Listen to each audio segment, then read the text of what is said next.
જય જિનેન્દ્ર. સમાજના સૌ ધર્મપ્રેમી સજ્જનોને જણાવીએ છીએ કે લોકડાઉન વધુ લંબાવતા આપણી યુટ્યુબ ચેનલ 42DH ધાર્મિક શિક્ષણ શિબિર પર પંડિતજી મહેશભાઈ દ્વારા ધાર્મિક ક્લાસ તારીખ 19/5/2020 થી 30/5/2020 સુધી રોજ સાંજે 8 થી 9 ચાલુ કરવામાં આવેલ છે. સ્વાધ્યાયનો વિષય પંડિત મંગલરાયજી રચિત 12 ભાવના પર રહેશે. રોજ એક ભાવના પર સ્વાધ્યાય લેવામાં આવશે. પ્રોગ્રામ શરૂ થતાં પહેલાં નોટિફિકેશન મેળવવા ચેનલને સબસ્ક્રાઇબ બટન પર ક્લિક કરો. ધન્યવાદ.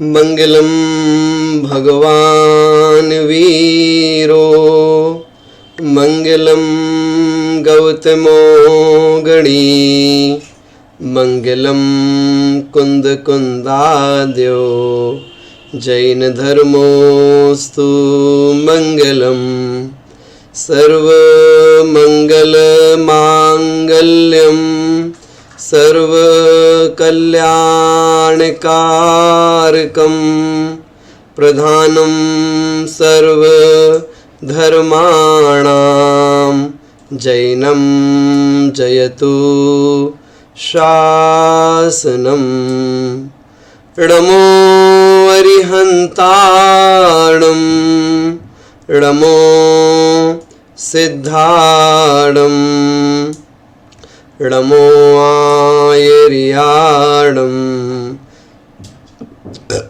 રમો ઉવૈજાયાણમ રમો લોએ સવ સાહુણમ વંદુ શ્રી અરહંત પદ વીતરાગ વિજ્ઞાન વરુણુ બાર ભાવના જગ જીવન હિત જાન.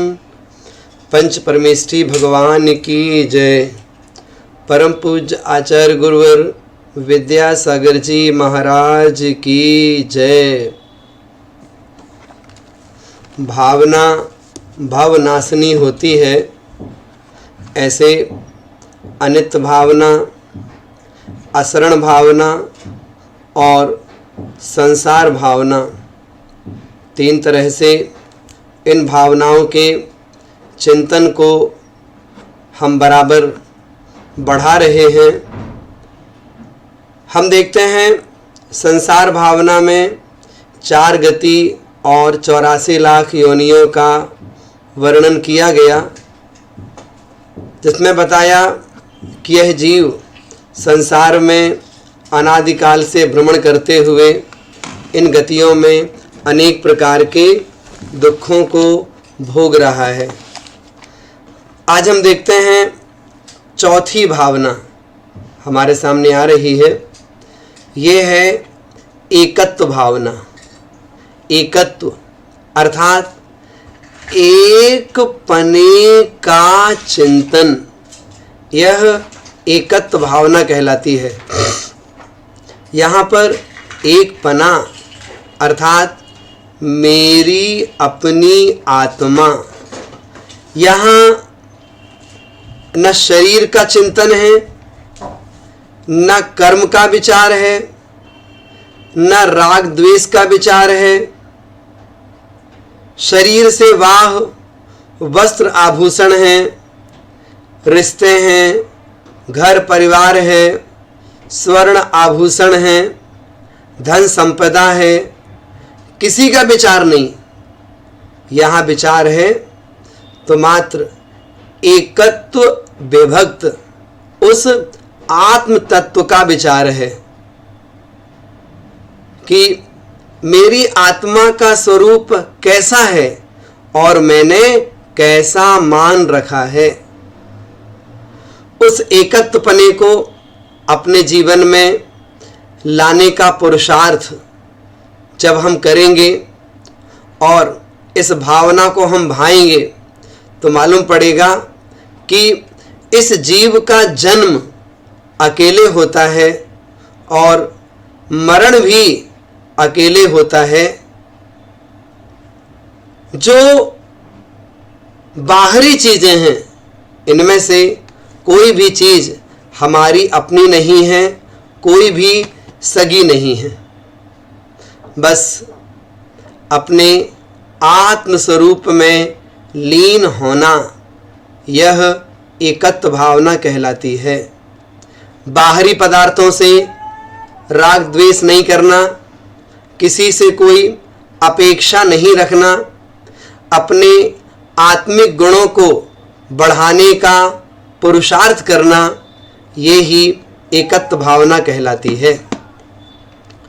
बहुत पुरानी बात है, आप लोगों ने सुना होगा कि एक सेठ अपने पूरे भरे परिवार के साथ रह करके अपना जीवन जीता था। बहुत धन संपदा उसने जोड़ रखी थी। आज भी पैसा कमाने के लिए वो अपने घर से निकला। उसने देखा एक साधु बाबा बैठ करके भगवान का ध्यान कर रहे हैं। उस सेठ का मन हुआ इनका आशीर्वाद लिया जाए कि हम और पैसा कमा पाएं। पास में गया, आशीर्वाद लिया। साधु बाबा कहते हैं कि तुम्हारे घर में कौन है? बोले सब, पत्नी, भाई, उनकी पत्नियां, मेरी बहुएं, मेरे पोते, सब रहते हैं। कौन कमाता है? मैं कमाता हूं। कौन खाता है? सब खाते हैं। सबका कमाने वाला मालिक मैं हूं। बाबा कहते हैं कोई किसी का साथ नहीं देता, अपनी आत्मा ही साथ जाती है। नहीं नहीं, मुझे सब प्यार करते हैं। परीक्षा लोगे? हाँ, ले लूंगा। बाबा ने कहा अपने घर जाओ और 3 दिन बाद जाकर के बिस्तर पे लेट जाना, उठना नहीं, श्वास रोक लेना अपनी। उसने वैसा किया, घर पे लेट गया कि मेरी तो मौत हो चुकी। साधु बाबा वहां पर आने को तैयार हुए। उस टाइम पे इधर पे घर पे रोना मच गया। मेरा पिता चला गया, मेरे दादा चले गए, मेरा पति चला गया, मेरे ससुर जी चले गए, सब रोने धोने को तैयार। उधर बाबा पहुंच गया घर उनके, अंदर आ गया। क्या हुआ? मेरे ससुर जी नहीं रहे, मैं उन्हें उठा सकता हूं, मेरे पास एक दवाई है। हाँ हाँ, उठाओ उठाओ उठाओ। नहीं, ये दवाई किसी को खानी पड़ेगी। उसकी पत्नी से कहा तुम खाओगी? पत्नी कहती नहीं नहीं, मुझे नहीं खाना, मैं नहीं खा पाऊंगी दवाई, मुझे नहीं मरना अभी। बच्चों को दी गई। बच्चे कहते हैं अभी मेरी उम्र ही क्या हुई है। उनकी बहुओं को दी गई। बहुएं कहती हैं हम तो पराए घर के हैं, जब ये नहीं मान रहे, ये नहीं खा रहे तो मैं क्यों खाऊंगी। पोतों को दिया गया। मेरे तो हंसने खेलने के दिन भी, हम थोड़ी मरेंगे। सब मिलके बोलते हैं बाबा जी आप खा लो ना, आपका संसार में कोई नहीं है। अभी जो सब रो रहे थे, लेकिन उनमें से कोई भी मरने को तैयार नहीं हुआ। आप देखो, वो जो सेठ जी लेटे हुए थे वो उठ गए और कहते हैं मैं मरा नहीं था, इन बाबा जी के कहने पर मैं तुम सबकी परीक्षा ले रहा था, तुम सब मेरी परीक्षा में फेल हो गए, अब मुझे तुम लोगों के साथ नहीं रहना। हम जाते हैं और जाकर के अपना कल्याण करेंगे, कैलाश पर्वत पर जाएंगे, किसी साधु के पास जाएंगे, घर का त्याग करते हैं। उन्हें मालूम पड़ गया कि वास्तव में इस जीव का कोई भी सगा साथी नहीं होता है। तो अपने अकेलेपन की अनुभूति करना सीखना चाहिए। वो अनुभूति कैसे करें हम? आइए, मंगत राय जी ने 8 पंक्तियां बहुत सुंदर लिखी हैं, इन्हें पढ़ते हैं। अपनी चिरवाणी निकालिएगा, इन्हें पढ़ें, इसके बाद एक एक शब्द का अर्थ सीखेंगे। जन्मे मरे अकेला चेतन, सुख दुख का भोगी, और किसी का क्या एक दिन यह देह जुदी होगी। कमला चलत न पैड जाए, मरघट तक परिवारा। अपने अपने सुख को रोवे, पिता पुत्र दारा। ज्यों मेले में पंथी जन मिल, नेह फिरे धरते। जो तरवर पर रैन बसेरा, पंछिया करते। कोस कोई दो कोस कोई उड़, फिर थक थक हारे। जाए अकेला हंस संग में, कोई न पर मारे। बहुत अच्छा लिखा है इन्होंने। आप देखिएगा, जन्मे मरे अकेला चेतन। चेतन माने मैं आत्मा। जन्मे मरे अकेला। इस संसार में मेरा जन्म भी अकेले होता है और मेरा मरण भी अकेले होता है। अर्थात जब हम मनुष्य पर्याय में आए तो अकेले आए ना, और जब यहां से जाएंगे तो भी अकेले ही अगली पर्याय में जाना हो पाएगा। मतलब क्या? मतलब ये हम आप लोग साथ में रहते रहते एक दूसरे से वादा कर लेते हैं, प्रॉमिस कर लेते हैं, जन्म जन्म तक साथ निभाएंगे। इस जन्म में नहीं, अगले जन्म में ही अपनी पत्नी बनाएंगे, अगले जन्म में भी अपना पति बनाएंगे, स्वर्ग में भी साथ साथ रहेंगे। आप सोचिएगा, संभव है क्या? संभव नहीं है। इस चिंतन में मत रहिएगा कि कोई हमारे साथ चला जाएगा। इस पर्याय में जो पति पत्नी हैं, अगले भाव में भी यही मुझे फिर से मिल जाएंगे। कोई जरूरी नहीं है। क्यों? एक साथ जीवन जीने वाले इस पर्याय में रह करके जी तो रहे हैं, लेकिन ये अगले भाव में भी साथ ही जाएं। जरूरी है क्या? बिल्कुल जरूरी नहीं है। कितने सारे प्रसंग मिल जाएंगे पढ़ने के लिए। एक साथ रहने वाले लोग भी मर करके अपने अपने परिणामों के आधार पर अलग अलग गतियों में चले जाते हैं। तो जन्मे मरे अकेला चेतन, अर्थात मरण होगा, अगली पर्याय में जाएंगे। कहाँ जाएंगे? जैसा हमने जीवन जिया होगा, जो आयु बांधी होगी, उस आधार पर अगली गति की प्राप्ति हो जाएगी। और क्या होता है? सुख दुख का भोगी। मैं आत्मा सुख और दुख का भोग भी अकेले करता हूं। अर्थात जो सुख दुख सहन करना होता है वो मैं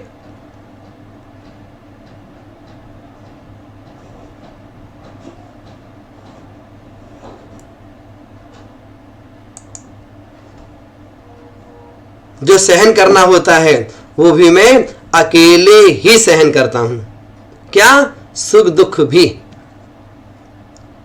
आप सोचिएगा, वो बेटा जो कि 2-3 साल का है, बिस्तर पे लेटा हुआ है, बहुत तकलीफ उसको हो रही है, परेशान है वो। आप बताइए, क्या उसकी माँ उसका दुख बांट सकती है?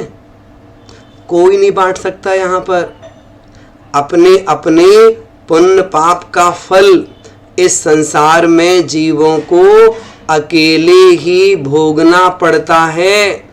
कोई किसी का साथ इस संसार में नहीं देता।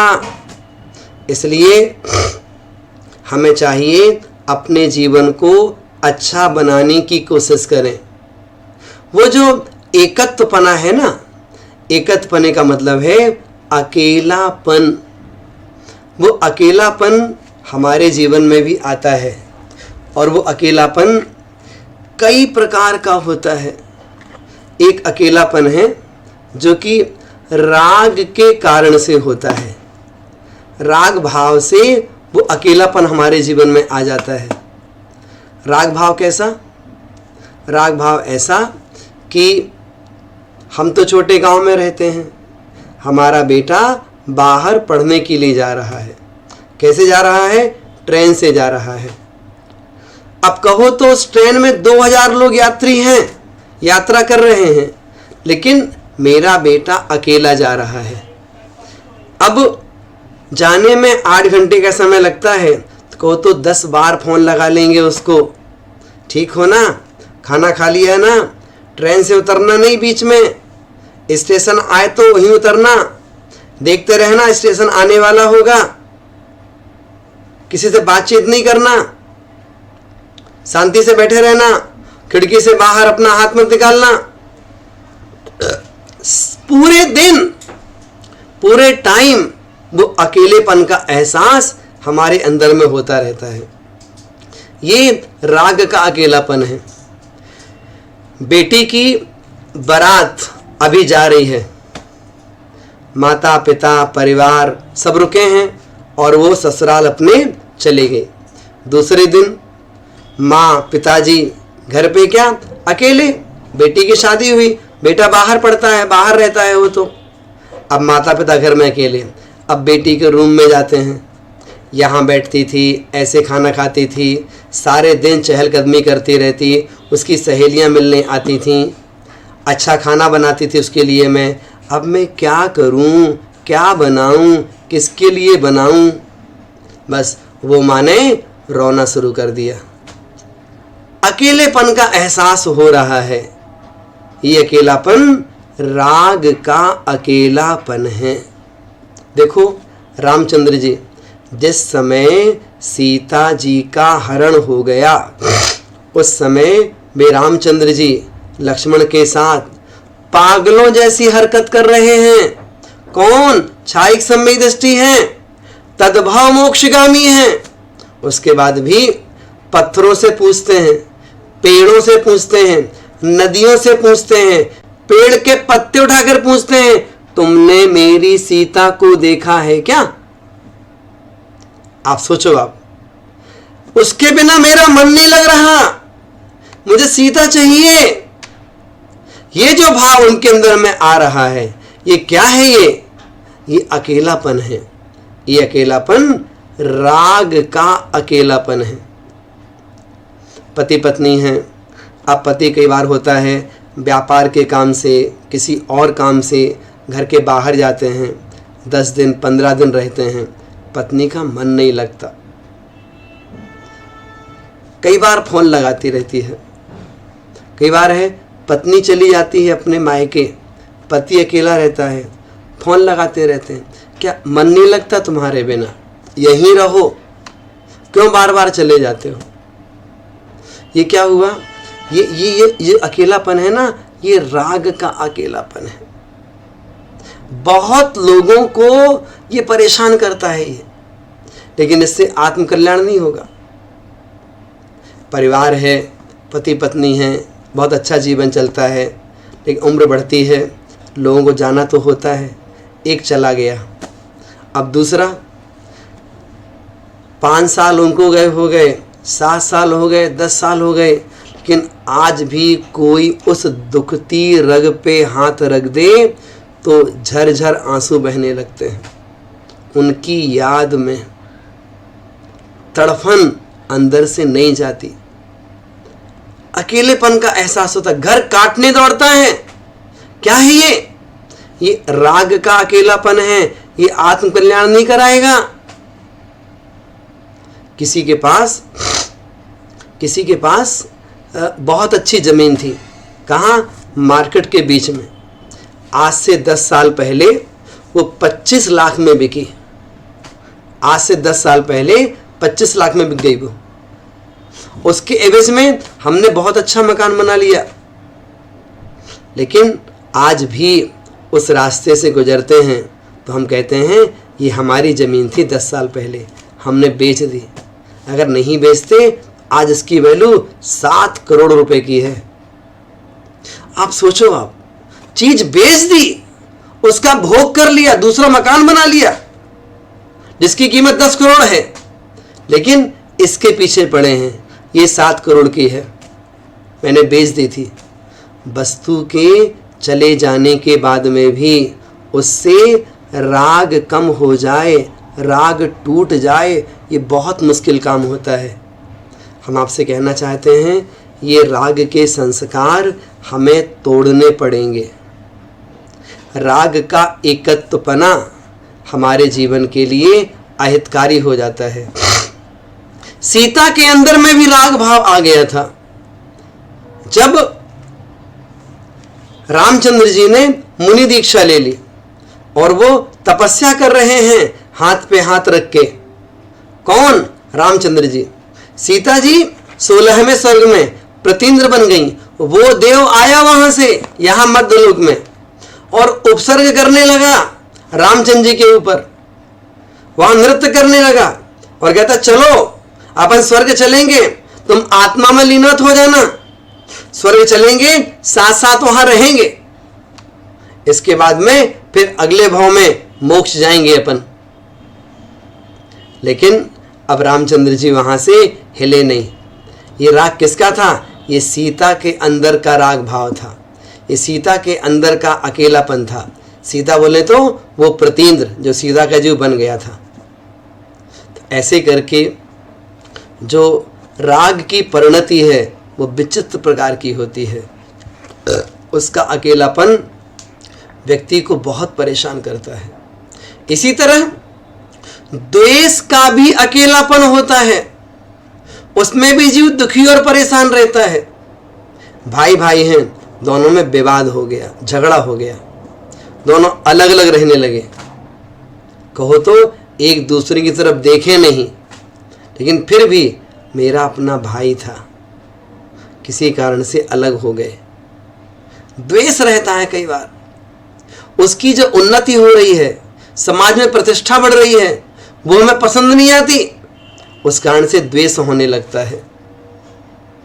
दो मित्र हैं, देवरानी जेठानी है, सास बहू है, पिता पुत्र हैं, विवाद हो जाता है कई बार और बोलचाल बंद हो जाती है, द्वेष भाव हो गया।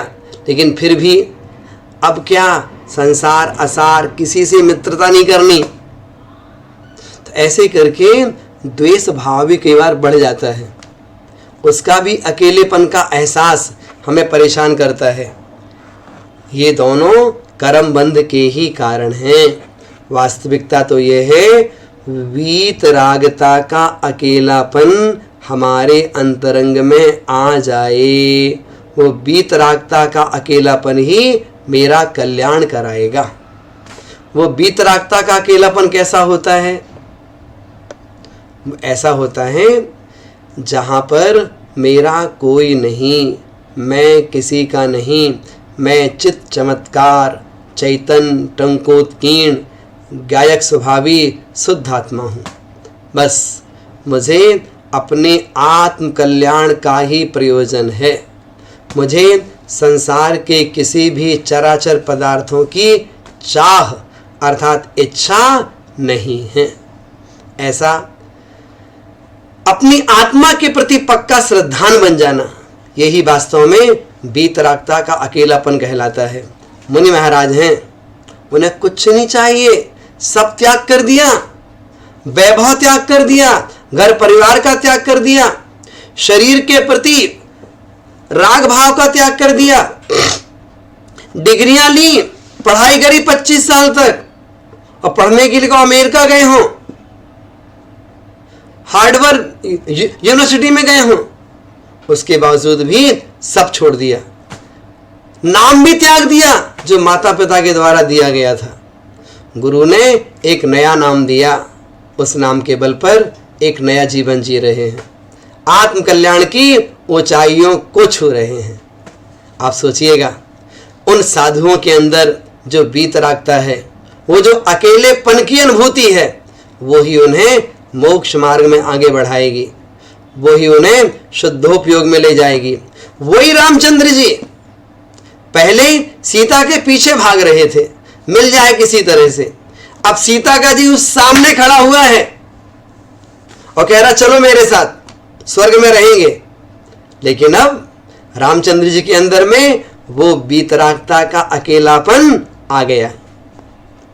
तो उस अकेलेपन के बारे में विचार करिएगा, हम भी उस अकेलेपन को प्राप्त कर पाएं जो रामचंद्र जी ने प्राप्त किया, उस अकेलेपन को प्राप्त कर पाएं जो भरत चक्रवर्ती ने प्राप्त किया, हम भी उस अकेलेपन को प्राप्त कर पाएं जो अकेलापन और महापुरुषों ने, आचार्य श्री ने प्राप्त किया जो अकेलापन। इतने सारे उनके शिष्य हैं, इतनी दीक्षाएं उन्होंने दी हैं, उसके बावजूद भी जब सामायिक में बैठते हैं उस समय उन्हें किसी पर पदार्थ का स्मरण नहीं होता है। सामायिक में बैठते हैं और अपने स्वरूप में लीन हो जाते हैं। विचार करिएगा, ऐसा अकेलापन कब मेरे जीवन में आ पाएगा। हम देखें यहाँ पर मंगत राय जी ने कितनी मार्मिक पंक्तियां यहाँ पर लिखी हैं कि जन्मे मरे अकेला कौन चेतन, सुख दुख का भोगी, सुख और दुख का भोग भी यह जीव अकेले ही करता है। कहते हैं और किसी का क्या, एक दिन यह देह जुदी होगी। और किसी का मतलब हम किसकी बात करें, घर की, संपत्ति की, दूसरे लोगों की। ये जो शरीर है ना, मेरा शरीर ही मेरे लिए कृतघ्नी है, ये शरीर भी मेरे लिए कृतज्ञ नहीं है। हम किस पर से अपेक्षा रखें कि हमने किसी का उपकार किया है वो मेरा भला करेगा आकर के, क्या किसी से अपेक्षा रखेंगे जब मेरा शरीर ही मेरे लिए कृतघ्नी है। अर्थात और किसी का क्या, एक दिन यह देह जुदी होगी, ये शरीर भी मुझसे अलग हो जाएगा। इसलिए हम और किसी पर क्या विश्वास करें, किसी का हम क्या भरोसा करें। अब शरीर जुदा हो जाएगा मतलब कहीं ना कहीं शरीर और आत्मा दो अलग अलग चीजें हैं, दोनों के लक्षण अलग अलग हैं, दोनों का स्वरूप अलग अलग है, और एक जीव रूप है, एक पुद्गल रूप है, दो द्रव्यों का संयोग है ये। तो ये वियोग को प्राप्त होगा। तो और किसी का क्या, एक दिन यह देह जुदी होगी। अब आप प्रश्न करेंगे ये जो शरीर है, ये जो देह है, ये कब तक मेरे पास में रहेगी, अभी कब तक मेरे पास में ये शरीर रहेगा। कहते हैं जब तक हमारा वर्तमान में आयु कर्म चल रहा है, जब तक हमारा आयु कर्म है, हमारी आयु चल रही है, तब तक हमारे साथ इस शरीर का संबंध बना रहेगा। और जैसे ही आयु कर्म रूपी पेट्रोल समाप्त होगा तो मनुष्य गति रूप गाड़ी यहां पर रुक जाएगी और आत्मा इससे निकल जाएगी। और आत्मा निकल करके फिर कोई नया शरीर धारण कर लेगी और फिर उस शरीर के साथ वर्षों तक रहेगी। फिर वहां पर भी क्या होगा, वहां भी ऐसा ही होगा, वहां पर भी वो शरीर की भी आयु पूरी होगी, फिर मरण हो जाएगा, फिर दूसरी पर्याय मिल जाएगी। आचार्य कहते हैं ऐसे जन्म मरण करके मैंने मनुष्य पर्याय में अनंतों माता पिता बना लिए अपने, और खुद अनंतों बार माता पिता बन चुके, अनंतों बार संतान बन चुके, और उस संतान के मरने में, माता पिता के मरने में इतने आंसू बहाए हैं कि समुद्र भर जाएं। उसके बावजूद भी अभी हमारा राग भाव तृप्त नहीं हो रहा है। आप सोचिएगा देवगति में भी कितने बार उत्पन्न हुए हैं, कौन सा भोग है जो हमारे द्वारा भोगा नहीं गया। बहुत भोग भोगे हैं, उसके बावजूद भी हम तृप्त नहीं हो पा रहे हैं। तो कहते हैं कि और किसी का क्या, एक दिन यह देह जुदी होगी। अब क्या है, शरीर रह गया, आत्मा निकल गई। अब इस शरीर का क्या करेंगे, आप बताइए, आयु पूरी हो जाती है तो जब तक मेरे शरीर में आत्मा है तब तक तो मुझे लोग वह नाम लेके पुकारते हैं जो नाम मेरा माता पिता ने रखा था। लेकिन जैसे ही आयु पूरी होती है, आत्मा निकल जाती है, तो लोग उस शरीर का नाम भी मालूम क्या बोलते हैं? ये बॉडी है। ये ऐसा बोलते हैं क्या कि फलाने चंद का शरीर है? ये कोई नहीं बोलता। ये बॉडी है, बॉडी को ले जाओ, बॉडी को ले आओ, बॉडी को बाहर निकालो, बॉडी को बांधो। इसलिए नाम किसका? नाम जीव का होता है। इसीलिए तो इस टोंक से ये तीर्थंकर मोक्ष गए, ये मुनिराज मोक्ष गए, तो नाम किसका होता है? वहां पर उस जीव का नाम होता है। उसी प्रकार से शरीर का नाम नहीं, आत्मा निकल गई, निकल के देवगति में चली गई, त्रियंचों में चली गई, नरकों में कहीं भी चली गई हो, अब इस पार्थिव शरीर को कोई अपने पास में नहीं रखता है। तो मरण हो गया, शरीर पड़ा हुआ है, अब क्या करेंगे? इसको ले जाकर जलाते हैं।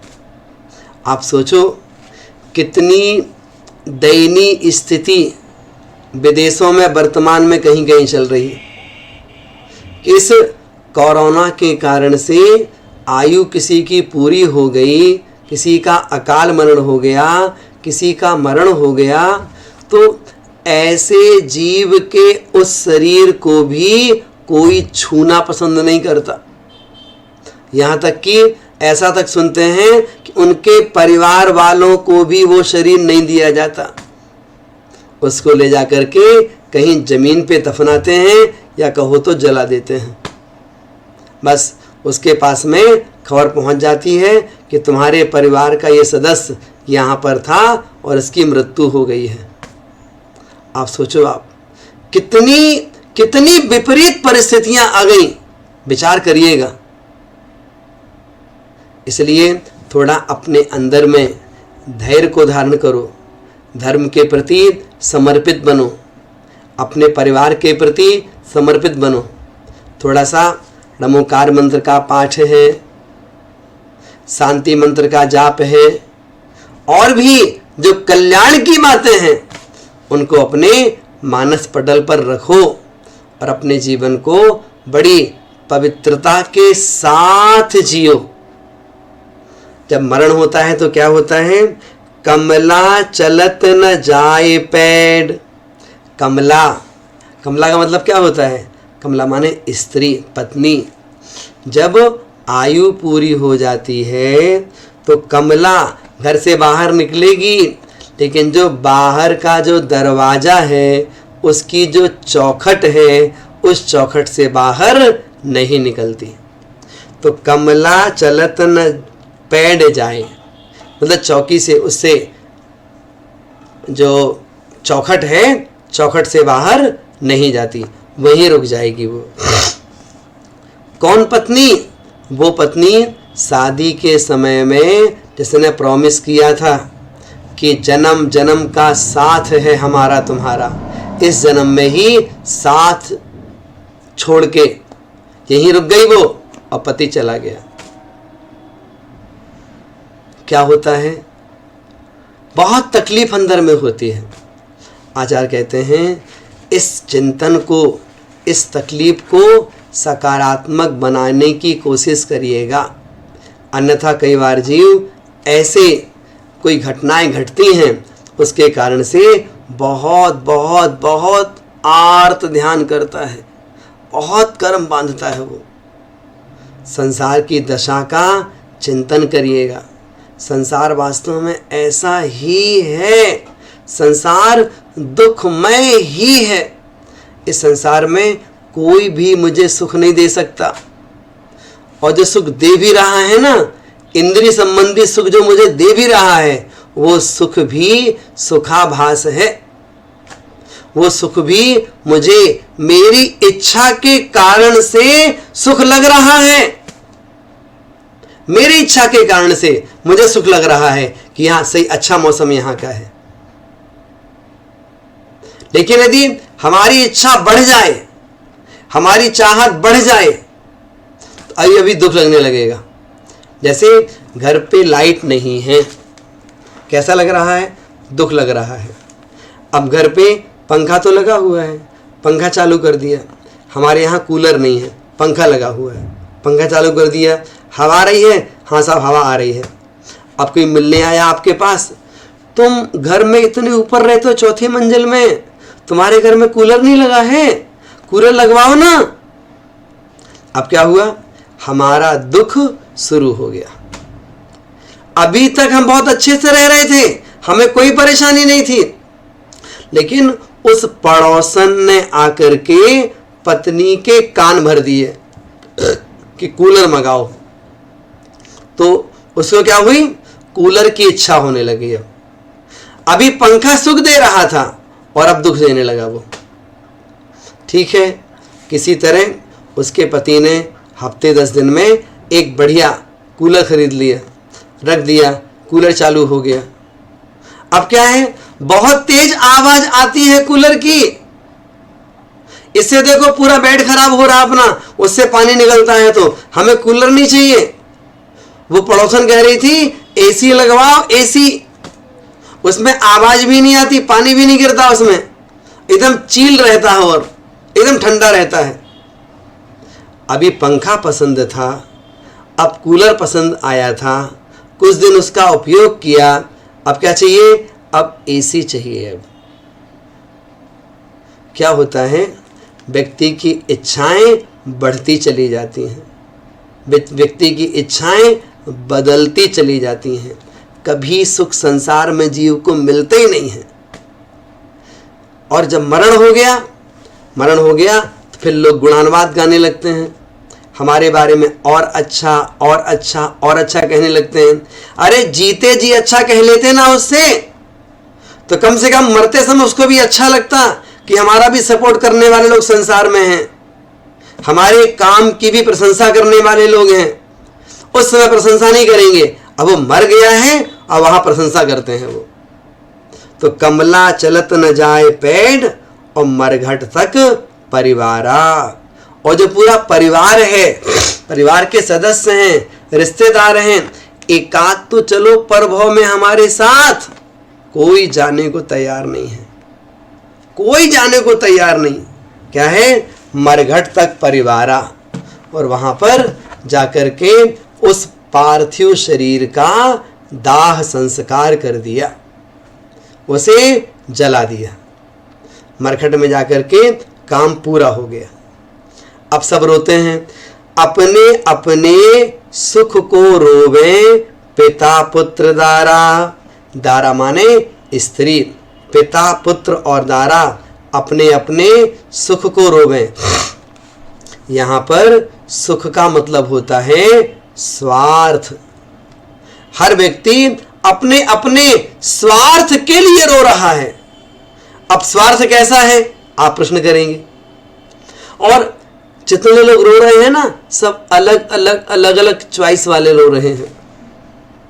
कोई कहता है अब घर का सामान कौन लाएगा, कोई कहता है हमारे कपड़े कौन लाएगा, कोई कहता है ये तो बहुत अच्छी पूजा करते थे, कोई कहता है ये तो हमारे बहुत अच्छे पड़ोसी थे, हमारा हर काम समय पे कर देते थे।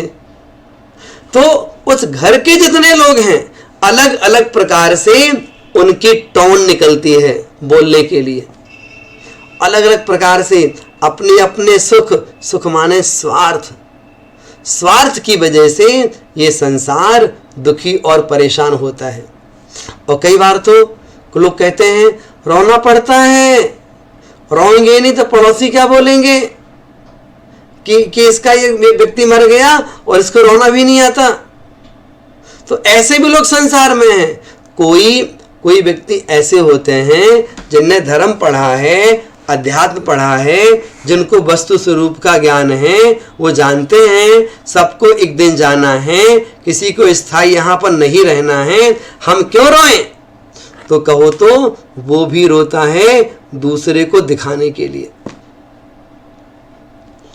आचार्य कहते हैं यदि आप रो नहीं और बल्कि दूसरे को समझाओ कि भाई ऐसे मौके पे बहुत ज़्यादा रो नहीं, अपने आप में बहुत ज़्यादा परेशान मत हो।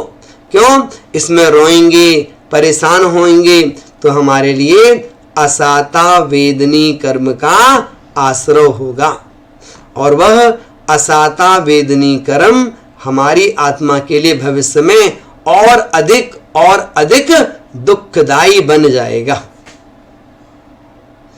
ऐसे कोई समझाने वाला कोई नहीं आता, सब उसके दुख का सपोर्ट करने के लिए तैयार हो जाते हैं। इसलिए आचार्य कहते हैं कि अपने अपने सुख को रोवे पिता पुत्र दारा। अब देखो स्थिति क्या होती है इस संसार की, उसके बारे में लिखा हुआ एकदम सच यथार्थ विवेचन है। अगर ये समझ में आ गया तो बहुत सारे चेतन अचेतन पदार्थों से हमारा राग भाव अपने आप कम होता चला जाएगा। क्या चिंतन करना है? ज्यों मेले में पंथी जन मिल नेह फिरे धरते, त्यों तरुवर पे रैन बसेरा पंछी या करते। आपको मालूम है ना, जब मई का महीना आता है तो मई के महीने में फर्स्ट वीक में संडे टू संडे तारंगा जी में शिविर लगता है, जहाँ पर कई बार 400-500 लोग, कभी 600-700 लोग तक पहुँचते हैं और वहाँ पहुँच करके धर्म लाभ लेते हैं। कई विद्वान पहुँचते पढ़ाने वाले वहाँ पर। जब पहला दिन होता है ना तो इंट्रोडक्शन, आप समझते ना, कितने लोग आए, कहाँ से आए, वो लोग एक दूसरे से हाथ मिलाते हैं, हाथ जोड़ते हैं, जय जयंत करते हैं, हाल चाल पूछते हैं, 1 मिनट 2 मिनट लोगों से बात करते हैं, लेकिन एक से बात पूरी नहीं हो पाती, दूसरा आंख मिला रहा है, दूसरे से पूरी नहीं हो पाती, तीसरा आंख मिला रहा है, चौथा आंख मिला रहा है। क्या है? वो वहां पर पहले दिन विशेष कार्यक्रम हुए और दिनों में भी सारे धार्मिक सांस्कृतिक कार्यक्रम हुए, तो वहां सारे लोग मिलते हैं। वो क्या लगता है? एक प्रकार का वो मेला हो गया। तो ज्यों मेले में पंथी जन मिल, पंथी रास्ते में चलने वाले, पंथी परिवार के लोग, पंथी रिश्तेदार, सब लगा लो आप। तो ज्यों मेले में पंथी जन मिल, ये सब मिल जाते हैं। नेह, कोई गले लगा लेता किसी किसी के लिए, कोई किसी के पैर छूता है, कोई किसी को प्रणाम करता है। तो यथा योग्य लोग सबका आदर सत्कार करते हैं। तो नेह फिरे धरते, है ना, फिर इधर उधर घूमने लगते हैं, फिर किसी को खोजते हैं, किसी को, फिर किसी को। अच्छा वो आ गए, अच्छा सलाल वाले आ गए, अच्छा प्रांतिज वाले आ गए, तलोद वाले आ गए, सूरत वाले आ गए, अहमदाबाद वाले आ गए, बड़ौदा वाले आ गए, है ना। तो इतने सारे गांव के शहरों के नाम लोग लेते हैं। तो ज्यों मेले में पंथी जन मिल नेह फिरे धरते हैं। और ज्यों तरुवर पे, तरुवर बोलते हैं वृक्ष के लिए, जैसे वृक्ष पे रैन बसेरा कौन करता है? पंछी आ करते। पंछी आ गए, कहां से? चारों दिशाओं से उड़ उड़ के आ गए, बैठ गए। कहां पर? एक वृक्ष के ऊपर। कब तक बैठे रहेंगे? पूरी रात। क्या करेंगे? सुबह उठेंगे और अपनी अपनी इच्छा के अनुसार जहां उनको जाना है वहां पर चले जाएंगे। तो कह रहे हैं ज्यों तरुवर पे रैन बसेरा पंछी आ करते। अब देखो पंछी वहां कब तक बैठे रहेंगे? रात भर। सुबह होगा तो अपनी अपनी दिशाओं में, अपने अपने देशों में उड़ करके सब चले जाएंगे, वृक्ष खाली हो गया। उसी प्रकार से हम सब भी एक बहुत बड़ा जो वृक्ष है, बागवान है ना, जो वृक्ष है, एक बहुत बड़ा परिवार है। हम सब उस एक परिवार में एक साथ मिलकर के अपना जीवन यापन करते हैं। आज भी ऐसे बहुत से आपको आदर्श मिल जाएंगे जहां पर वो एक परिवार है, 7 भाई हैं, सातों भाई एक साथ रह रहे हैं, है ना। सातों भाई कहो तो एक ही चूल्हे में सबका भोजन बन रहा है, 4 पीढ़ियों का भोजन एक ही चौके में बन रहा है, बरसों बरसों से बन रहा है। ऐसे परिवार भी होते हैं। तो क्या हुआ कि जैसे वृक्ष पर लोग बैठे हुए हैं, वैसे हमारा परिवार भी उस वृक्ष के समान है। यहां पर बहुत से लोग एक साथ रह रहे हैं। क्या होगा, सब एक साथ जाएंगे क्या? कोई जरूरी नहीं है। जिसकी आयु पूरी होती जाती है वो इस पर्याय से दूसरी पर्याय में चला जाता है, वहां आयु पूरी होती है तीसरी पर्याय में चला जाता है, वहां पूरी होती है चौथी पर्याय में चला जाता है। ऐसे करके आयु समाप्त होती जाती है, अगला भाव मिलता जाता है, वहां पर फिर नया शरीर मिल जाता है उसको, नए लोग मिल जाते हैं उसको, तो वहां पर जीवन जीने लगता है। वहां आयु पूरी की फिर कहीं और चला जाता है, वहां उसको नए लोग मिल जाते हैं, नए रिश्तेदार, खानदान, परिवार के लोग मिल जाते हैं, वहां जीवन जीता है। तो हम जैसे संसारी प्राणियों को ये संसार इसी प्रकार से अच्छा लग रहा है, इसी में आनंद मान रहे हैं हम। तो कहते हैं कि कोस कोई दो कोस कोई उड़ फिर थक थक हारे। कोई हमारा साथ निभाता है परिवार में, उस मेले में, कब तक? कोस कोई दो कोस कोई एक कोस साथ निभाता, कोई 2 कोस साथ निभाता है, कोई बचपन के साथी हो जाते हैं, कोई यौवन अवस्था में साथी होते हैं, कोई प्रौढ़ अवस्था में साथी हो जाते हैं, तो कोई वृद्ध अवस्था में भी नए लोग हमारे जीवन के साथ जुड़ जाया करते हैं। तो कोस कोई दो कोस कोई उड़ फिर थक थक हारे, फिर थक जाते हैं। वो पक्षी भी होते हैं, वो पक्षी भी धीरे धीरे धीरे थकने लगते हैं। उनका मन करता है अब हम क्या करें, थक गए, अब आगे हमसे नहीं चला जाता है, वो चल नहीं पाते, नहीं उड़ा जाता है, नहीं उड़ पाते। तो कोस कोई दो कोस कोई उड़ फिर थक थक हारे, जाए अकेला हंस संग में। हंस माने आत्मा, है ना। हंस मतलब आत्मा में लगे हुए ज्ञानावरणादि 8 कर्म, तो वही साथ में जाता है, बाकी कुछ भी साथ में नहीं जाता है। तो कोस कोई दो कोस कोई उड़ फिर थक थक हारे, जाए अकेला। अच्छा, अकेला कौन जाता है? जाए अकेला हंस संग में। हंस मतलब समझते ना, हंस त्रिंच का भेद है। तो यहाँ पर हंस का मतलब आत्मा भी होता है। जैसे वह जो हंस है, वो हंस यदि दूध में मुख डाले तो दूध पानी अलग अलग हो जाता है। उसी प्रकार से मैं आत्मा भी अलग अलग हो जाऊं, शरीर अलग आत्मा अलग।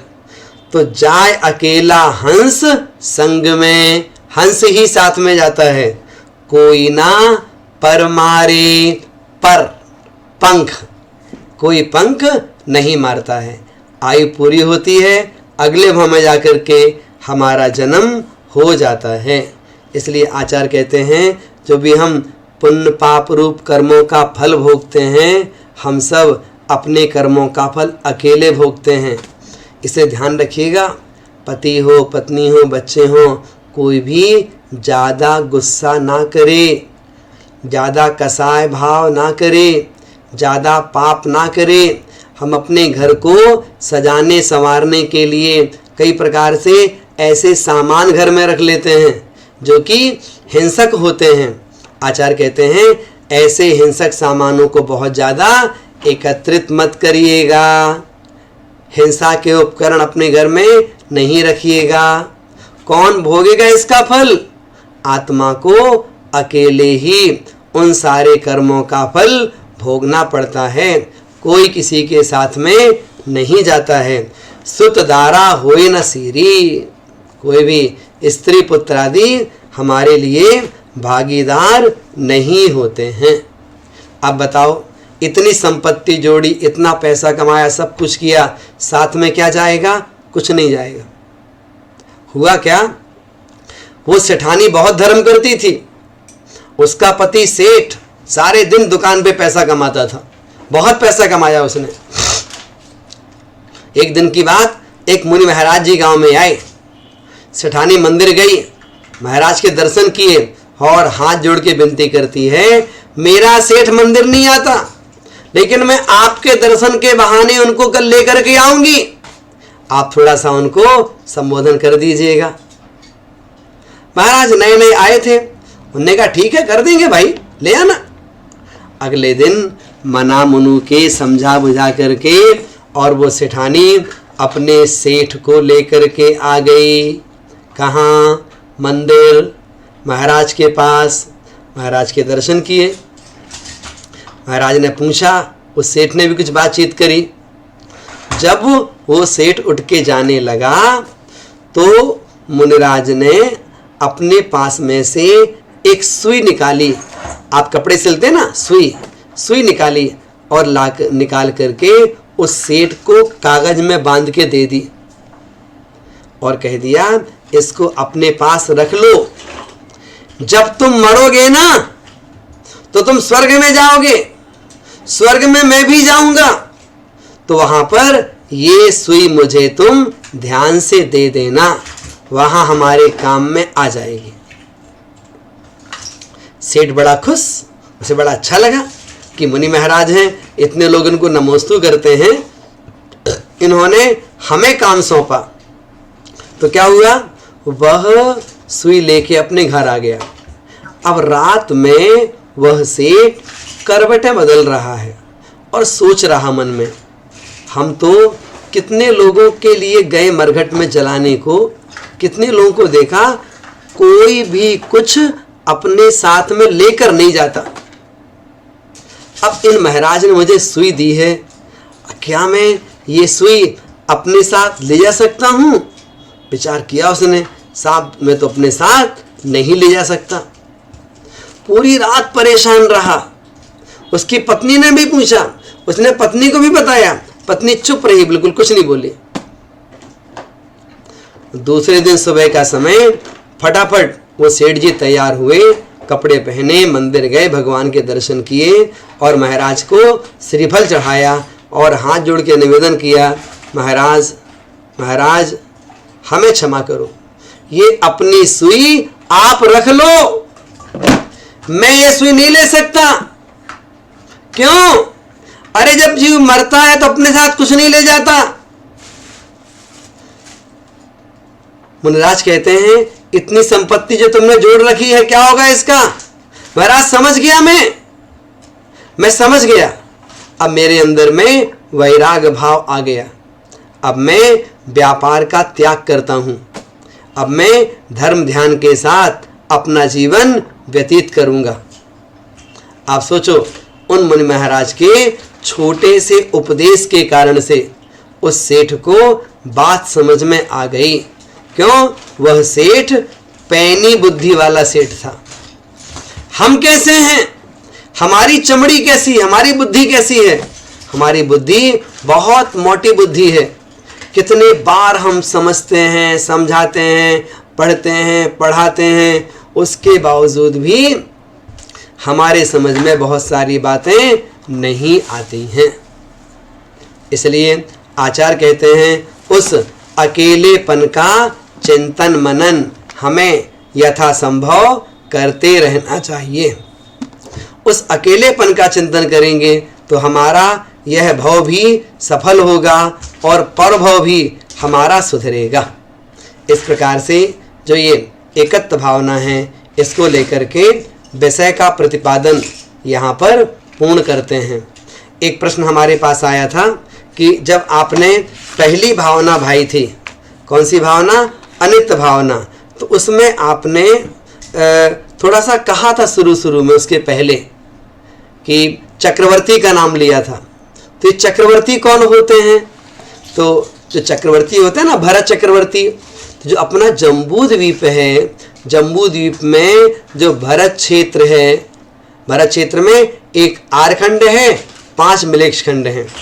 तो जो चक्रवर्ती होते हैं वे चक्रवर्ती इस 6 खंड के अधिपति अर्थात 6 खंड के मालिक होते हैं, 6 खंड के स्वामी होते हैं। वो कौन? चक्रवर्ती। ऐसे अपने यहाँ पर बड़े बड़े चक्रवर्ती और अपने नारायण, प्रतिनारायण, बलभद्र, ये सब यथासंभव अपने अपने स्थान के राजा माने जाते हैं। तो जैन धर्म जो है कहीं ना कहीं ऐसे राजा महाराजाओं का ही धर्म है, क्षत्रियों का ही धर्म है, जो आत्म कल्याण करने के लिए दृढ़ रहते हैं। बिल्कुल कैसे भी उपसर्ग आ जाए, परिचय आ जाए, उसको सहन करने के लिए तैयार रहते हैं वो। ऐसे अनित्य भावना को लेके आज का विषय यहाँ पर पूर्ण हुआ। किसी और के प्रश्न हो तो भेजिएगा, यथासंभव उनका समाधान करेंगे, शीघ्र भेजिएगा। आइए हम सब माँ जनवाणी की स्तुति करेंगे।